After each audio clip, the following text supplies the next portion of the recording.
Okay. So I'll introduce myself and then I'll toss it over to Becky and she can introduce herself. My name's Daria Jerauld. I'm with ThyCa as a volunteer, joined ThyCa as a volunteer in 2004, was diagnosed in 1996 with papillary, have done the low iodine diet. I can't remember how many times, at least half a dozen for treatment and then for a bunch of scans. And I'm one of the editors for the cookbook. So today is all about sharing the guidelines with you and then asking any questions that you might have about the diet and just trying to make the diet easier for all of you. And I'll toss it over to Becky. I'm Becky Johnson, and I have been volunteering with ThyCa since 2010. I had papillary thyroid cancer in 2009, had to do the low iodine diet twice off my medication, and had 2 rounds of radioactive iodine, and have been free of cancer since 2010. And so have been really happy to volunteer with this great organization. Awesome. So since you mentioned going off your thyroid hormone, there was a session just prior to this that was on the different ways that you can raise your thyroid stimulating hormone. You can either go through withdrawal of medication or you can take thyrogen injections.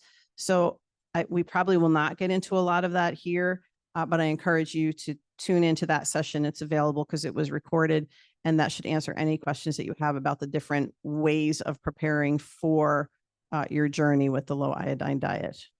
So Becky, you've got a copy of the cookbook. You want to hold it up? And here it is. I hope you can all see it okay. Our pride and joy. It is the Bible for getting through this experience, and everybody needs to have a copy of it. So one of the neat things about the cookbook is right away, when you first open it, there's a handy dandy one pager. And the one pager is so valuable when you're on the diet because you can put it on your fridge and just refer to it, as you need, and bring it with you to the supermarket even when you're doing your shopping, because it's pretty much has the whole thing condensed down into one piece of paper. Now, there are other resources out there in the world, and we do want to talk about them a little bit because we are not associated with any other organization other than ThyCa. So do you want to talk a little bit about? Oh, how much does the cookbook cost? Question from the audience. The cookbook is ready. It's free. We did that pretty well. We didn't even plan that. Yeah, just send us a note, write to ThyCa at thyca.org. Send us your address. That's really helpful. We need your address and your name, and you could be anywhere in the world, and we will send you a cookbook, hard copy of the cookbook for you to help you on your journey. So don't be afraid to reach out and request that resource. But let's talk about some other low iodine resources that are out there in the world of social media. Before you do, you should also mention that the cookbook in its entirety is online. So true. You can access it online as well as a handy little app that you can use. Yeah, if you're more of an electronic person and you don't want paper, you don't have to request a copy. If you're more for sustainability and whatnot, you don't need it. Because it is all there, and you could even just at home with a home printer or at your local library print out just a couple of pages, if you just want to get your hands on a couple of recipes, or most people nowadays, a lot of people pull a recipe up on their phone. Okay, I have a popcorn brain, so my brain's popping all over the place. So why don't we talk a little bit about other resources? Okay. Well, I'm not going to mention them specifically. Not going to mention them by name? No, we're not going to mention them by name. But I think the important thing here is that for those of you that are new to this low iodine diet, ThyCa's cookbook is vetted. All the information is vetted by top doctors in the field. So they're not just guessing or assuming that something is going to be safe on the diet. They know it is their information is medically supported. And there are a lot of other places out on the internet that you can go. places where you can see people say Oreos are a great idea to have on the low iodine diet, but we know that they are not. So you just, it's only 2 weeks. It's not your whole life. And you want that treatment to be as successful as possible. So why take any chances? Do it the best you can. And all of that information is in ThyCa's cookbook and online. I think one of the big differences between the ThyCa philosophy and the philosophy of some others is that others might trust food manufacturers and we don't. And the reason why we don't is pretty simple. Any of us that have a background in manufacturing, I come from 34 years with a large manufacturing organization. You're not going to shut production down. So if you run out of kosher salt or non-iodized salt and you have iodized salt readily available, you're going to substitute it and you're going to keep going. And during COVID, there was even official documentation from the FDA saying that reasonable substitutions like that one could be made without notifying the public. So just because a food manufacturer claims that they're using iodized-free salt doesn't mean that something's got switched up in their supply chain. Everybody heard about the supply chain during COVID. So that's one reason. Another reason would be during the manufacturing process in food companies, they actually use iodized cleaners to clean their equipment because they don't have to use a soap. Soap can taste soapy. Iodine-based cleaners have a neutral taste, so they can rinse their equipment. It also allows them to clean cold without using hot water. So it can leave an iodine residue. This is true in restaurants as well. A lot of restaurants use cold dishwashers with an iodine-based cleaning solution because it's cheaper than heating up your water and using, hot Cascade type dish soap or Dawn dish detergent and washing things by hand. They use machines and it has iodine-based cleansers. So when you hear us saying, no, you should not go eat at Chipotle, and no, you should not be eating Oreo cookies, it's not because we're mean. And we Yes, it is. Are we mean? Sure, we are. Okay. Yes. Okay. Never mind. We're mean. No, the real reason is that we care about you. And we want you to have the best possible treatment or scan experience. And a couple of weeks of doing some of your own cooking is okay. And you can have salt, right, Becky? We can have salt. Salt. Yeah. Just make sure that it's non-iodized or that it says on the bottle, on the container, does not supply iodide or iodine. And then it'll be fine. And there are all kinds of salt-free, delicious spices that you can use also. Anything from Mrs. Dash, even Penzeys Spice Store has a no salt section. And I buy those all the time and they're wonderful. So you're not limited and your food does not have to be tasteless. Yeah. And on our website, you can jump over to our YouTube channel and there's a couple of really short videos on how to shop for salt and how to shop for creamer for your coffee and stuff like that. So really short snippets, like less than 3 minutes long. And the key with salt is plain white. So if it's Himalayan pink salt, no, even if the bottle says that it's not iodized. Sea salt is always a no, even if the bottle says it's not iodized. But plain white salt and kosher salt that also have that notification that this salt does not contain iodine, a necessary nutrient. Those are your two safe options: plain white salt and then kosher salt. And you can use as much salt as you enjoy and add your own salt to things, so long as it's okay with your doctor, that you don't have other health issues where you should be low salt. Or you can go crazy with natural herbs. And my particular thing that I like to do a lot is to use lemon zest or lime zest and the juice of both of those as well. And it's amazing that it can give you a little bit of a sense of saltiness without even using salt. So I think this is a good time if you've never experimented with all kinds of fresh herbs, give it a shot because it can make your food taste really good. Yeah, absolutely. One tip that I do sometimes, my daughter has high blood pressure, so she'll do this too, is you cut a lemon in half, squeeze the juice into the pot, chuck it in the pot of water and boil your pasta in that water. So you've added the lemon juice, the lemon zest, the whole thing is in there. And it gives your pasta a nice bright flavor, and you haven't added any sodium to speak of. So just a great way to cook and a great way to eat. And hearing Daria talk about all of that, I think one thing I want all of you to understand, I hope I'm not ruining my microphone here. Thank you. Is that a lot of times people hear that they have to go on this diet and they think it's going to be some kind of punishment, or that it's just going to be 2 weeks of misery. And it is not. It does not have to be like that. The people that have the hardest time on this diet are the ones that are used to driving through McDonald's or some other fast food restaurant to get their meals, and they don't really cook much.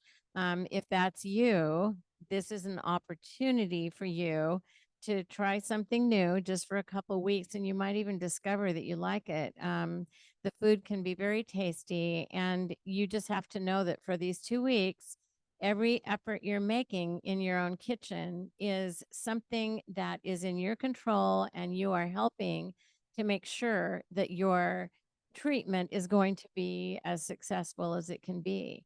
Plus, you're getting a lot of really good, wholesome whole foods into your diet. So that's not a bad thing either. So we have a question from Rita that says, why no Himalayan? So the reason why no Himalayan is because it's not white. And the fact that it's not pure white means that it has naturally occurring minerals and whatnot in there. And we just don't know what all those minerals are. So our philosophy at ThyCa is, when in doubt, just don't use it, not take the chance. There's a lot of gourmet salts out there. There's Hawaiian salt. There's like the black salt that's got like the carbon added to it. I know there's a salt from Hawaii that's like a really dark pink. I mean, they're lovely. I like to use them when I cook.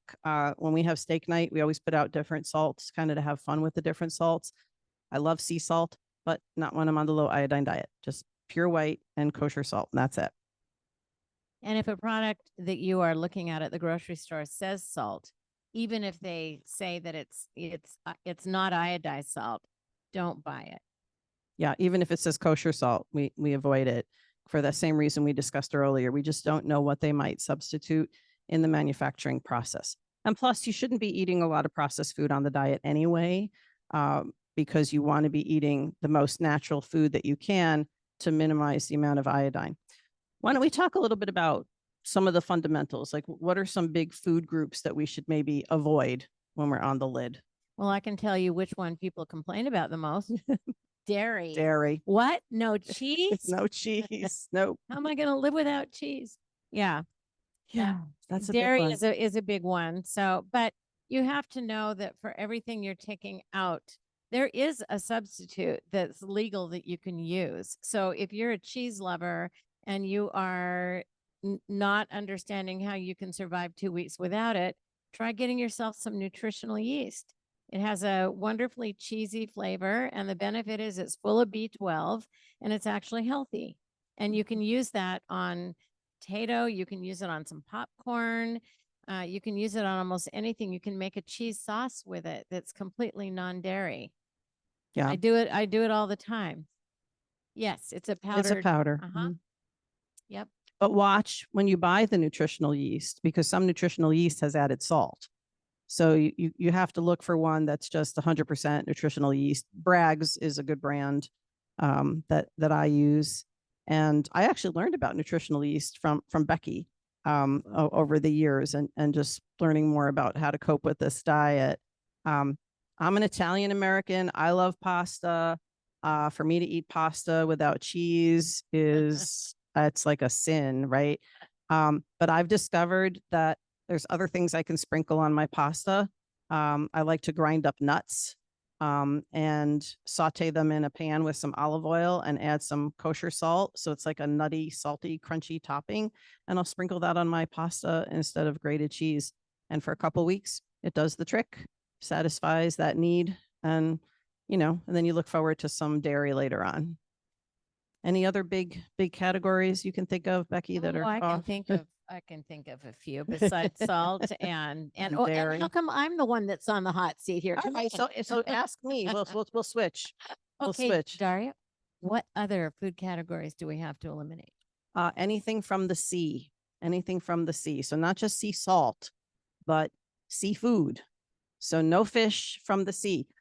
You'll see ThyCa will say no fish. And it is true that there are some fish that come out of lakes and rivers that are not technically seafood. And if you want to, you could eat that when you're on the low iodine diet for a protein source.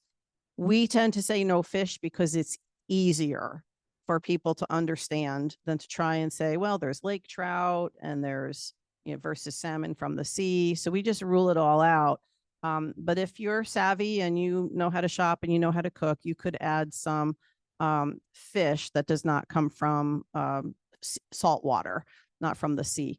So seafood is a big one. And then there's lots of additives in our foods that are derived from the sea, like carrageenan, right? Agar. There's a green food color, right? Green food coloring called spirulina. That's an algae that's often grown in seawater. Everybody says, oh, it's natural, therefore it's safe. Yeah, but guess what? It's full of iodine.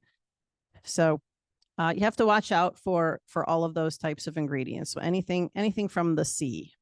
And that's the tricky thing too, when you're at the grocery store, if you're shopping for products, there are so many preservatives and chemicals in those products. So if you're picking up a box of something and you look at the ingredient label and it has 30 different ingredients, some of them which you can't even pronounce, probably not the best choice for this diet. But they will definitely hide some things in there. One of the things you'll find is the term natural flavors, and there couldn't be anything more unnatural about them. So the food manufacturer does not have to tell you what those flavors contain, what they are made out of. And because of that, we suggest you just stay away from them if you can. Take the guesswork out. Yeah, we try and take the guesswork out. Technically, some of them are probably safe, but it's the word probably. So we try and be very upfront when people ask us questions about that and tell them, well, technically it might be safe, but we're going to advise against it because of the natural flavors, or use it in moderation, or maybe use it week 1 of the diet, but not week 2 of the diet, because the closer you get to your radioactive iodine, whether for a scan or for ablation, that's when you really want to be minimizing things. We do have a question. Somebody says, can we touch on non-food products that might contain iodine that we use, such as toothpaste, hand soaps, cosmetics? Are these of concern? Have any thoughts on that? Well, I can tell you that when I have done the low iodine diet, anything that wasn't absolutely necessary for me, I didn't use. No hair coloring. I was really careful. I still am about any makeup that I use. It's pretty environmentally safe and doesn't have a lot of stuff added to it. So if you have that option, I would always go with the products that don't have a lot of extra ingredients if you don't need them. I agree. I think reading labels is really important. And there are a bunch of products out there that tout seaweed and sea salt scrubs, like body scrubs. And my husband's favorite shampoo, Bumble and Bumble seaweed shampoo and seaweed conditioner, that, it's full of iodine and it does get absorbed through the skin. So try to, be as basic as possible when it comes to like toothpaste. Don't swallow the toothpaste, like we don't eat toothpaste. Brush our teeth, rinse real well, spit it out, but also read ingredients. If there's a toothpaste out there that touts having seaweed in it, don't use it, or if it has carrageenan as a thickener, don't use it. If organic raw cashew label says packaged in a facility that processes milk, eggs, and soy, is it okay? So that's an allergy note. That's for people with severe allergies, like somebody that has a severe, say, soy allergy, and the cashews go through the same production facility. It really does not apply to us on the low iodine diet, unless you're one of those people with those allergies. And then this next question, Becky, I'll toss to you. What types of water are safe? Well, the best one is distilled water. So if you can get that I highly recommend that you do that. There are a lot of waters out there that add ingredients that we probably shouldn't have while we're on the diet. And so really go with distilled. If you can't get distilled, some areas, depending on where you live, like in Oregon, where we're from, the water is pretty clean. They don't add a lot of things to it. And we have a filter on our refrigerator. So I did use our regular water. I think I did get some distilled as well, but I felt that I was pretty safe that way. Yeah. So my approach, what I did was I have a reverse osmosis system at my house, and I was comfortable using tap. However, if I was making like a big batch of soup where like I was going to be consuming a lot of that water, then I use distilled. If you're going to drink distilled, adding a quarter teaspoon to a half teaspoon of safe salt to a gallon of distilled water and shaking that up can help with the electrolyte problem, because distilled water will kind of mess with your electrolyte balance if you're just drinking. Like if you're like to drink tons of water and you're drinking distilled water, you can actually wash those electrolytes out of your body and dilute them, and that's not safe. So you might want to add a little bit of salt back in. Most tap water is safe, but we try to give you the most cautious way of approaching the diet, and definitely avoid all of these waters that say, sodium chloride and potassium chloride added for flavor, and this, that, and the other things that are added. That's just, you really want to avoid that for sure. Can you address well water? Well water kind of depends on where your well is. Depends where you live. It depends if the aquifer is also near a seabed. So I used well water that went through a reverse osmosis system in the house, so I felt very safe using it. Basically, with water, you kind of have to use your best judgment. So again, we give you the most conservative approach, and then you take it from there. One thing people ask me a lot is about bread, because a lot of people don't bake. And so we always say, sorry about that, Daria. We always say that, for instance, if you have a bread machine, my husband always makes bread, and you can make it without regular salt, use the non-iodized salt or no salt at all. If you have friends or neighbors or relatives that want to help you out and they bake, have them bake you a loaf of bread that has none of the ingredients that you shouldn't be eating. But that is always a question that comes up. What do I do about bread?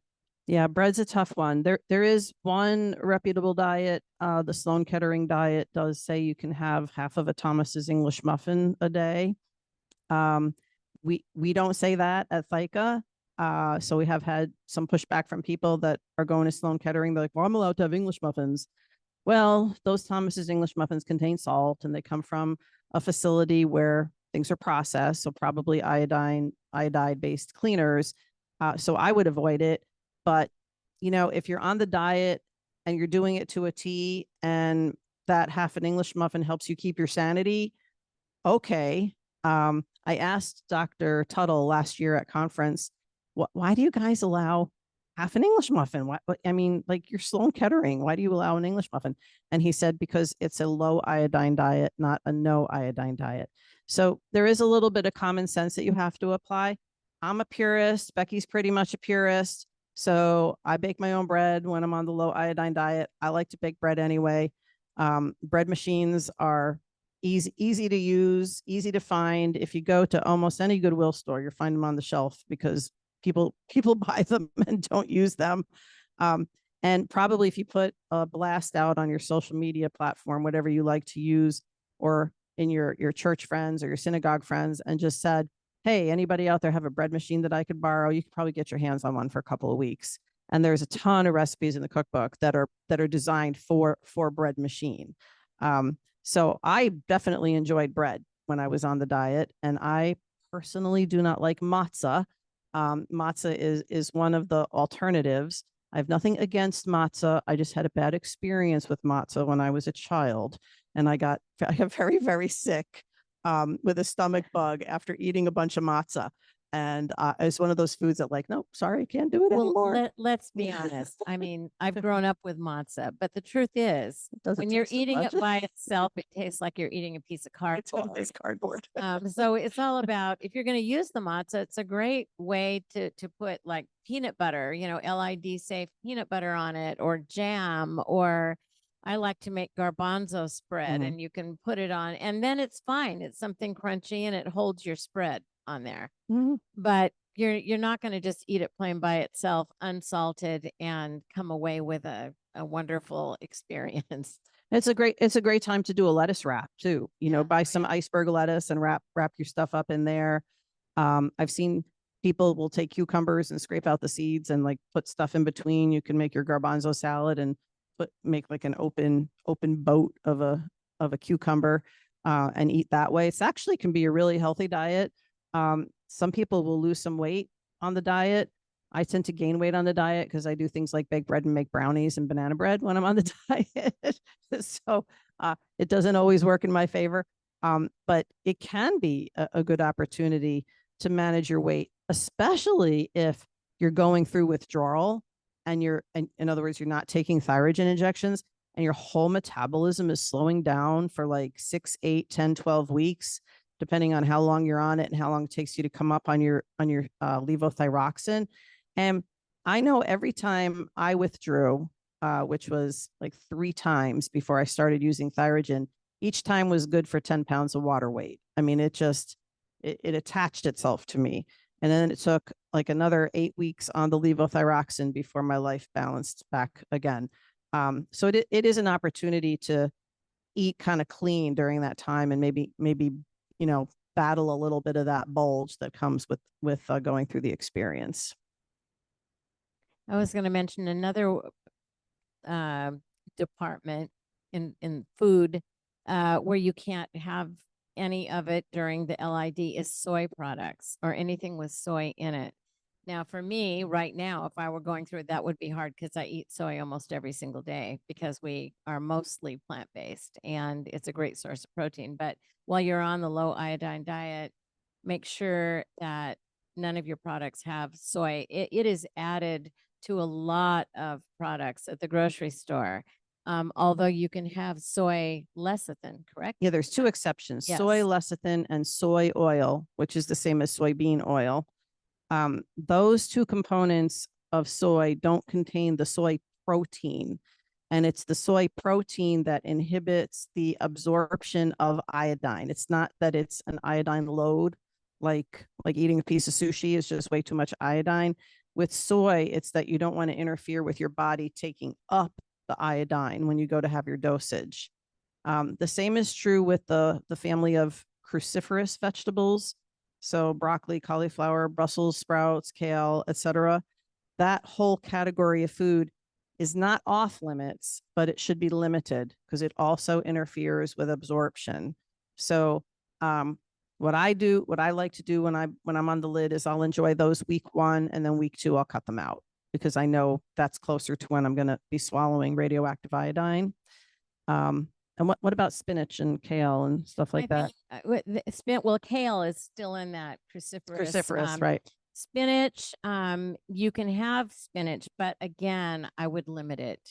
And any of the dark leafy greens are going to be higher in things like iodine, and you just want to kind of have them in small amounts, and you should be fine. I know on the Facebook group last week, someone was asking about spinach and also broccoli. Yeah. And they said, I was told I couldn't have any of that. And that's not the case. No, Just make sure that it's limited.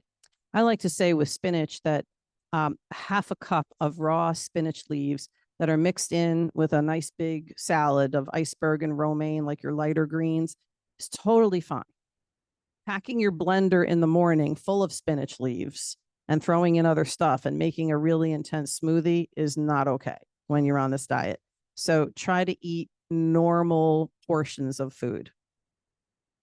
Exactly. I also like to talk to people about the fact that, maybe one of the ways that helps us get through this thyroid cancer journey is to try and find things that we feel are within our control, find a silver lining in the situation. So in my case, when I had to do the low iodine diet, I'm not a cook and baker like Daria is, but I certainly cook. And I felt like everything at that time of my life was just completely out of control. But when I was in the kitchen preparing my meals, I felt like it was one thing I could do to contribute to my health and to make sure that when I went through this treatment, it was going to work as well as it possibly could. So take that time.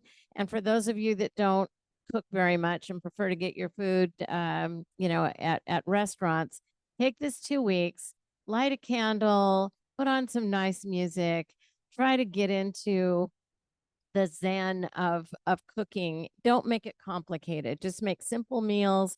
You could even choose maybe 3 or 4 meals that you really like, and make those in rotation, or make extras and freeze them and bring them back out so you don't have to cook the whole thing all over again. But honestly, it's an opportunity that I always like to call a health opportunity as opposed to a health challenge, because we have the cancer. So obviously our bodies are fighting something. And I believe that when you cook with whole foods, really fresh whole foods, that you are boosting your immunity and you're helping yourself get well. Yeah, I agree with that. And another thing is we've been focusing on things we can't have. And there's probably a couple more things we should talk about in terms of can't have. But there's so many things that you can have. So instead of thinking about the negative, we should think about the positive. But let's talk about one other can't have, and that's a controversial one of rice. Are we allowed to have rice? What do you Yeah, think? that's something that everybody always asks. And yes, you can have rice, but we prefer that it's basmati rice as opposed to white rice or brown rice. Basmati is the safest one, and it really tastes good. So it's not like you're being deprived. Yeah, it just has to do with where rice is grown and the seawater influence of the rice paddies. So your basmati rice is just a safer one.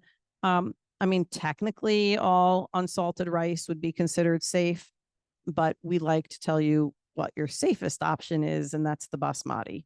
And then don't overdo it on rice. I see a lot of people will say, "Oh, I'm snacking on unsalted rice cakes." Oh, no, not a great idea. If you're having one unsalted rice cake and you're using it kind of like the matzah, as a vessel for something else, that's okay. But if it's becoming your munchy food, too much of one thing is never really a good idea on this diet. You want to vary it up. But let's talk about what we can have. We can have lots of different kinds of beans. There's a couple of beans that Sloan Kettering and others will say to avoid, some of the darker red kidney beans, but most beans are totally safe. Cook them yourself or buy canned that have no salt added. So that's a totally safe option. And you can make stuff like hummus, right? Homemade hummus is extremely easy to make. And If it's you have yummy. a blender, it's a snap. Yeah. Yep. Throw in a can of beans, drained, add some water. Garbanzo, if you want to be traditional, right? A little bit of tahini. If you don't know what that is, that's sesame butter. So it's like peanut butter, but it's made with sesame seeds, no salt added. A little bit of garlic, a little bit of olive oil, some safe salt, a little bit of water to thin it out. Whiz. Some people will put ice cubes in when they mix it up because it makes it fluffier and creamier. But that's a great source of protein. And is so delicious. I mean, I So let's love talk that about stuff. that, because people go, "Oh, I'm limited 5 to 6 ounces of meat. I need more protein. My doctor tells me I need protein." Let me tell you, I posted something a while back. I think you saw it, and they compared an ounce of steak to an ounce of kidney beans. Now, we're not saying you should have kidney beans on the LIG, Yeah, the white ones. but The in white ones. general, Yeah. beans are safe. And honestly, the beans had more protein per ounce than the steak did. Yeah. Plus, it has fiber and steak does not. And so there were all kinds of real benefits to adding beans to your diet, which we do on a regular basis anyway. And since we're talking about that, I'm going to give you one of my magic little tricks that works really well. So if you take any grain, you can take steel cut oats, you can take basmati rice, you can use oat groats, and you take a cup and a quarter of that grain, stick it in your blender, and add a cup of water, and you blend. And when you get done blending it, it makes like a really thick pancake kind of batter. You put it on a piece of parchment paper on a cookie sheet and use your no salt or non-iodized salt seasonings. I like to use everything but the bagel that I get at Trader Joe's. It has no salt in it. They've got one with no salt. And you just put that on there. You can add herbs and spices, and you stick it in your oven and bake it for about half an hour. So if you bake it less time, it's going to be more bendable, and you could almost use it like a wrap. And if you bake it longer, you can make it into crackers and use that. And it is perfect. It works great during this diet. You're getting all kinds of benefits, protein, fiber, and you can use it as a sandwich. You can even use it as a really thin pizza crust if you want to. So that's just a little trick. But I was thinking about lentils as well. Love lentils. Lentils, you can actually make lentil flatbread using only lentils and water. And same thing. And you can use it as a wrap. You can use it like a sandwich. So there really are options. You have to get a little bit creative, but there are some really good options. You don't have to go without these. So we have a couple of a comment and some questions. One comment is from Lois Freed saying, so true that she focused on things she could have as opposed to what she couldn't have. And that made the weeks go that much better. Somebody's asking, what if you have an adolescent that is a picky eater and has to do the low iodine diet and only likes foods that are richer in the cruciferous vegetables? Well, first of all, I would say, how did you get a kid that's likes cruciferous vegetables? I think we should stand up and applaud. That would be my first thing. I think if I were in your shoes, I would probably let them have as much cruciferous veggies as they want week 1 of the diet. And if they're an adolescent, they're certainly old enough to understand what's going on. And you simply explain to them that, you're going to have to taper off on this particular food group as we go into week 2, because we want your iodine to absorb really, really well. I'd hand them a copy of the cookbook, either electronic or paper, and say, I want you to go through here with a marker and highlight the foods that you want. And we do have cruciferous veggies in some of our recipes, but they're distributed with other things so that it's not like the focal point.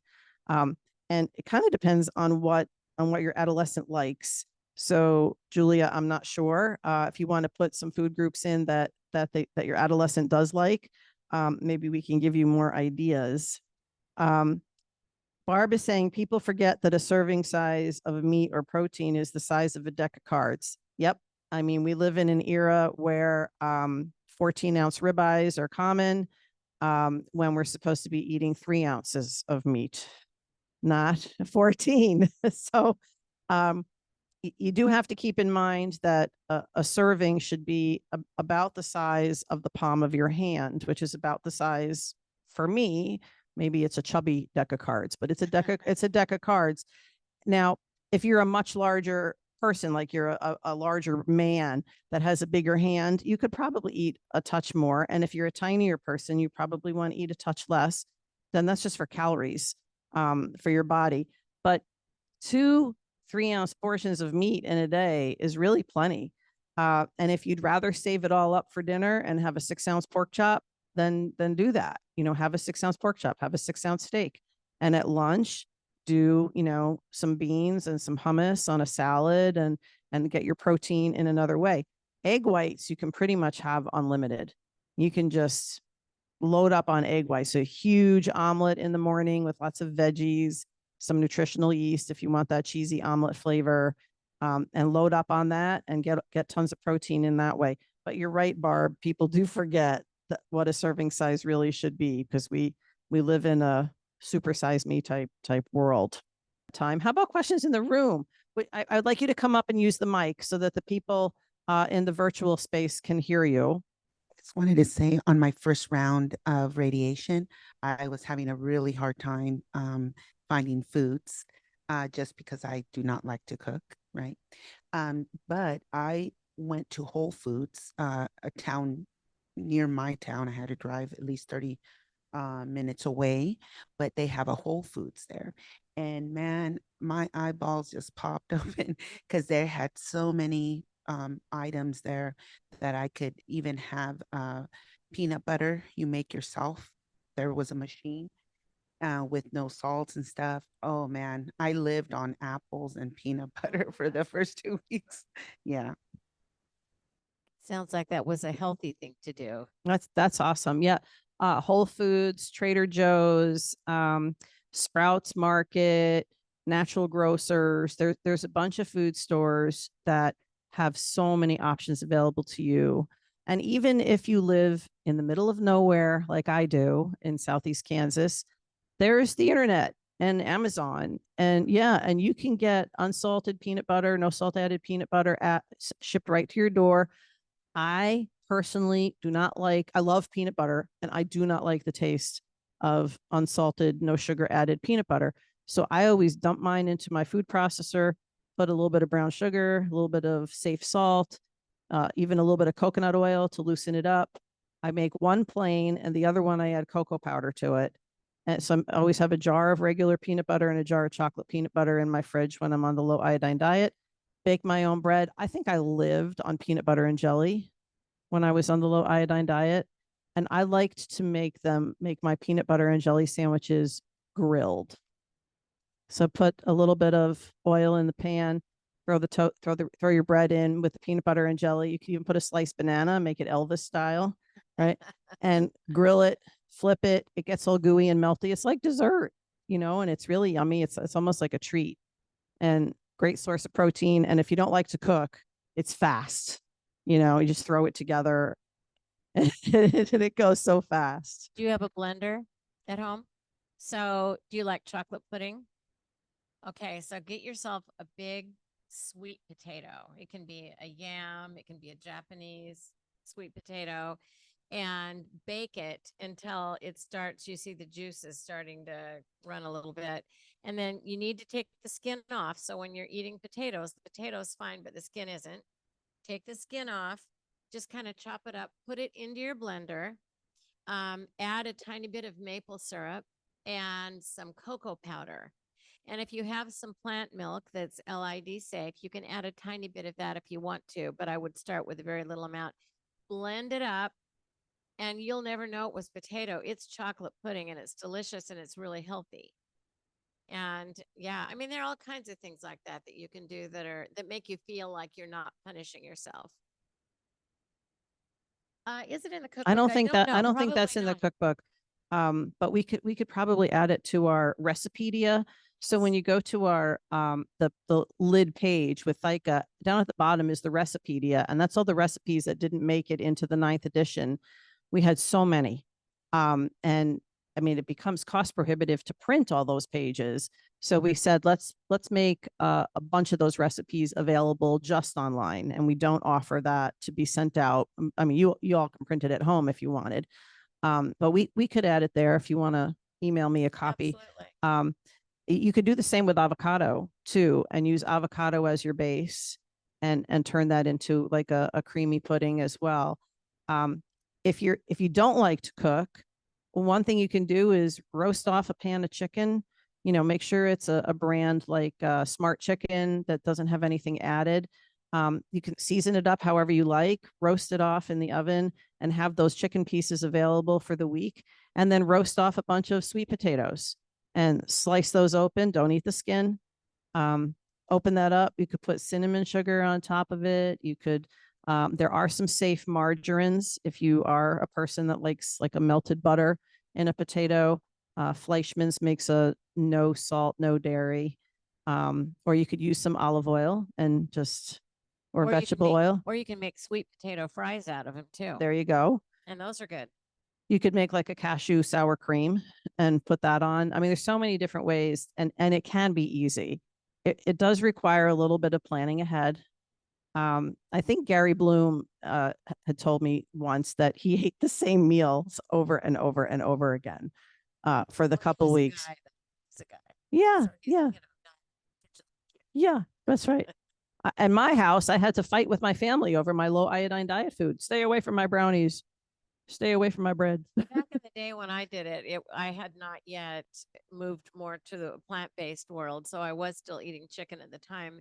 And I made a huge pot full of chicken soup with fresh vegetables in it, and just had it in mason jars and gallon jars. And I would use that. I would take some of the chicken from the soup and I would make something else with that. I'd slice it up to use to put on a salad or it went a long way. It went a long way, and I loved the fact that I'd already done that cooking and I didn't have to stand over the stove during that 2 weeks. Yeah, you can make chicken salad. You can make your own mayonnaise. There is a blender mayonnaise recipe in there.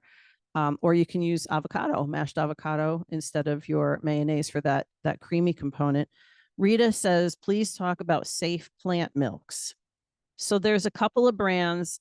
Is Elmhurst one of Yes. them?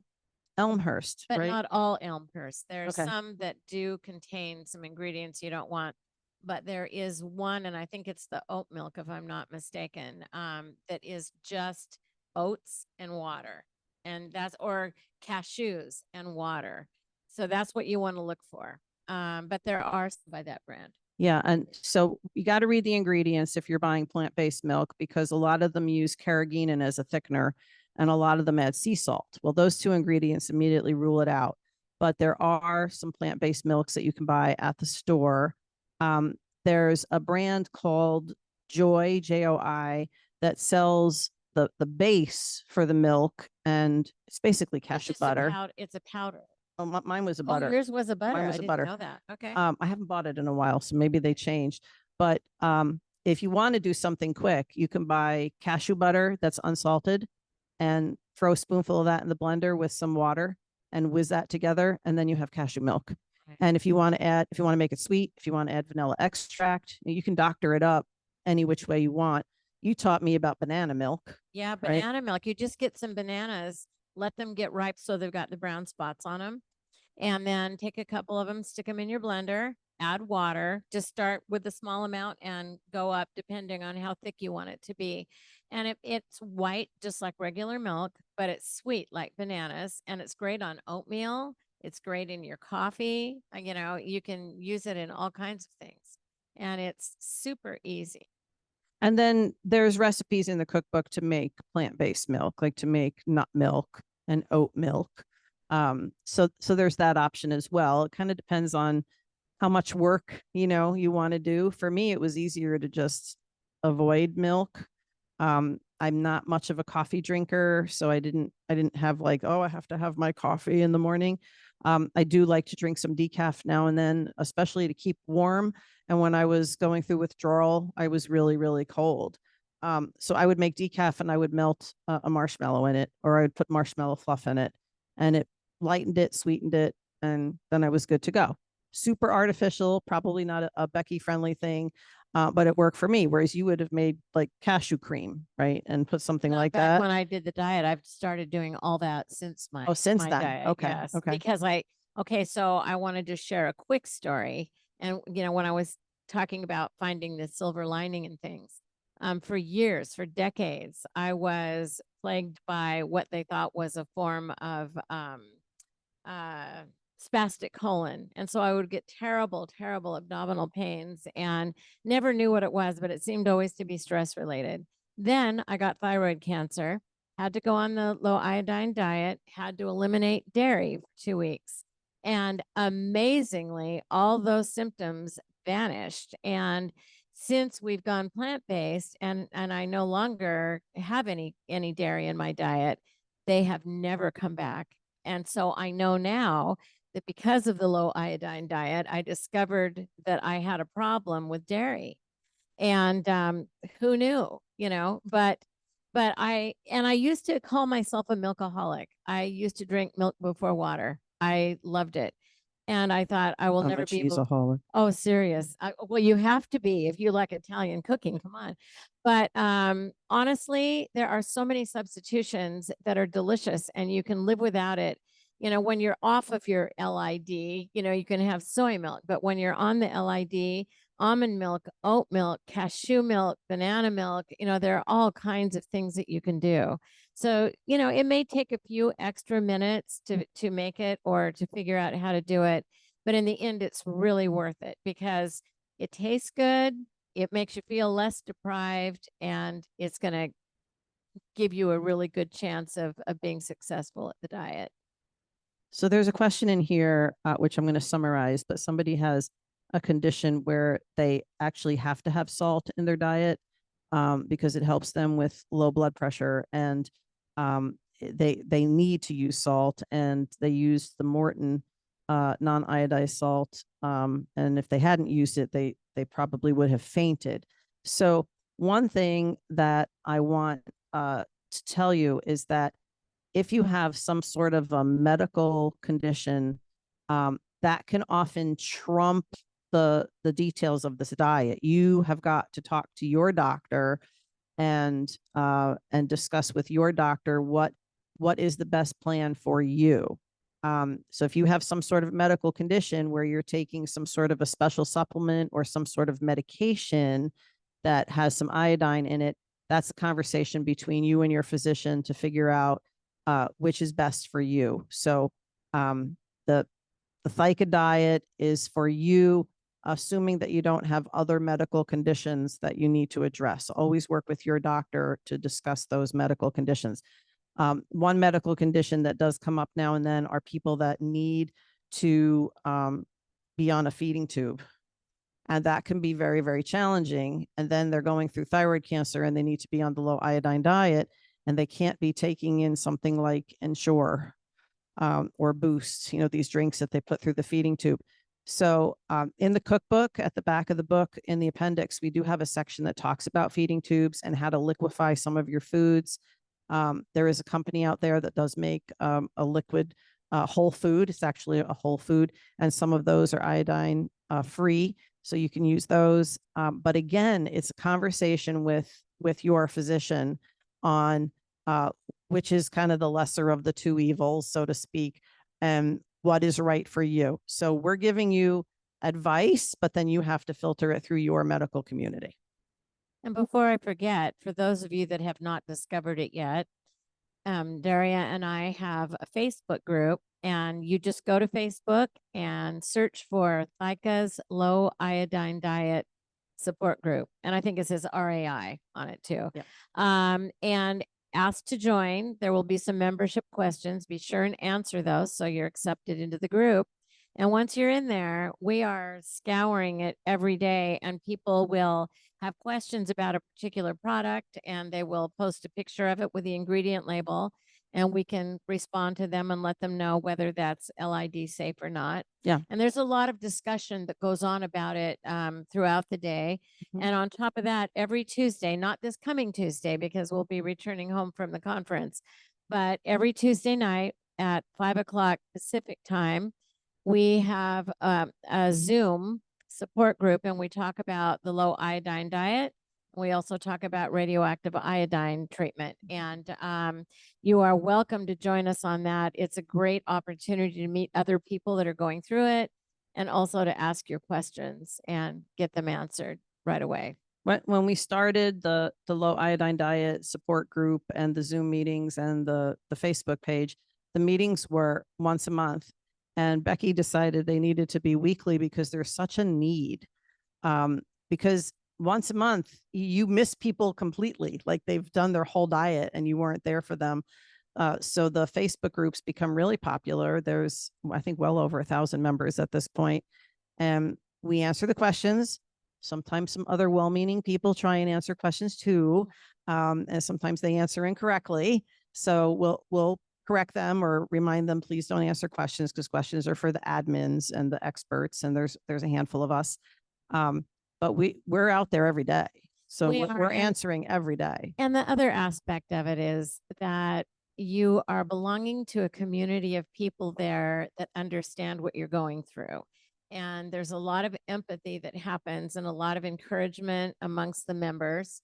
People will post all the time, today's my glow day. And, and all of us are cheering them on and supporting them through their treatment. So it's really kind of a fun place to be. And if you are a Facebook person, be sure and sign up.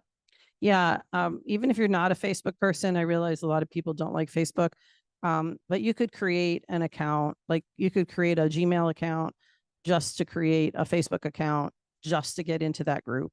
And when you're done with the diet, walk away from it, as I get it. I mean, people in today's world, they don't necessarily want to be on social media, but if you look at our social media statistics, the majority of the ThyCa community is our Facebook users, as opposed to the other platforms. We have some on Twitter, we have a fair number on Instagram, but pretty much Facebook is where it's at. And the medullary community is very heavily on Facebook. So if you need that kind of support, feel free to join us. You can also write, Lois put it into the chat for us. Thank you, Lois.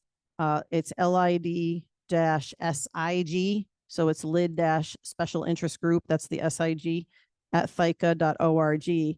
And if you write to us there, you're going to get both of us. Becky's usually the primary person to answer, and we'll answer your questions. If you write to recipes at ThyCa.org, I'm the primary person. And once again, we answer pretty much every single day. And people will say, am I allowed to have this? Can I have that? And they'll show us pictures of food labels, and sometimes they're happy with our answers and sometimes they're not. But we understand what you're going through. We understand for some people it's a lot easier. Like if you're a plant-based person, it's just not a big stretch to go to the low iodine diet. But if you're not, if you're you're somebody that doesn't like to cook, or a million reasons why people may find it to be rather an uncomfortable thing to do, you have lots of support through the Facebook group, through ThyCa. You don't have to do this alone. It's a short period of time. And the best thing to hold on to is it can give you such good results. And that's what we want. We realize that we're stricter than a lot of other people out there. We're a lot stricter about our rules.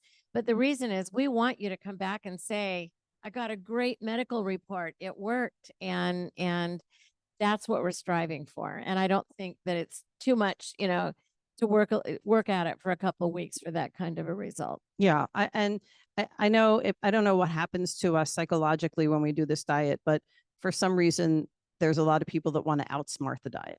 Like, how can I cheat on the diet? And I totally get that, because every time I've tried Weight Watchers, it was how many of those 0-point foods can I eat? And I know they're not really zero because everything's got calories. So it becomes kind of a psychological game. But it's for 2 weeks, try and put it aside, try out some new recipes, check out our cookbook and have some fun with it. I was just going to say, we have about 1.5 minutes left, according to the clock on the computer here. So last call for questions, I'll say, either in the Q&A or the chat. I'm monitoring both over here on the other laptop. So and I just want to say, please don't be worried about this diet. Don't be scared by it. It really is going to be okay. And if you get that cookbook, it's going to be your best friend, and it has all kinds of delicious recipes in there. So I will mention just briefly here at the end that this diet is only for people who are going to undergo radioactive iodine scans or treatment. So that's your differentiated thyroid cancer crowd. So your papillary, your follicular, oncocytic can be in there too, because sometimes they'll do radioactive iodine. It does not apply to medullary. It does not apply to anaplastic. You're certainly welcome to look at the recipes and they won't hurt you. But it's only for us with differentiated, and it is temporary. It's not a lifetime diet. All right. I think it's time to wrap it up. we did it. We did it. We survived. We survived. Thank you, everybody.